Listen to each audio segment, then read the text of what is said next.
বাংলাদেশের মানুষ কিন্তু বাংলাদেশের সশস্ত্র বাহিনীকে নিয়ে সবসময় গর্ববোধ করে।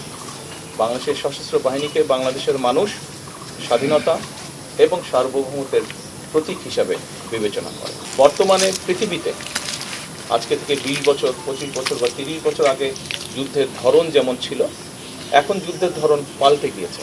আমরা চাই আমাদের যেটা লক্ষ্য, আমরা যেটা আশা করি, আমরা যেটা চিন্তা করি, সেটা হচ্ছে যে ইনশাল্লাহ ভবিষ্যতে একদিন বাংলাদেশের সেনাবাহিনীর প্রশিক্ষণ বলুন, বাংলাদেশের সেনাবাহিনীর আর্ট বলুন, বাংলাদেশ সেনাবাহিনীর এক্সপার্টিস বলুন, সব নিয়ে পৃথিবীর বিভিন্ন বড় বড় জায়গায় আলোচনা হবে। তারা গর্ব ভরে বা তারা কেউ কেউ হয়তো হিংসার দৃষ্টিতেও বাংলাদেশের সেনাবাহিনীকে কথা বলবে।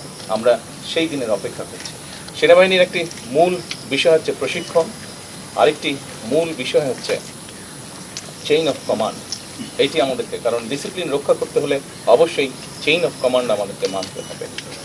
এই দুটোইকে যদি আমরা এক করতে পারি, তাহলেই একই সাথে টেকনোলজির যদি ইনপুট আমরা দিতে পারি, তাহলেই আমরা একটি শক্তিশালী সেনাবাহিনী গড়ে তুলতে সক্ষম হব ইনশাআল্লাহ। সশস্ত্র বাহিনীকে আমরা ধীরে ধীরে পর্যায়ক্রমিকভাবে আমরা একটি শক্তিশালী বাহিনী হিসেবে করতে চাই।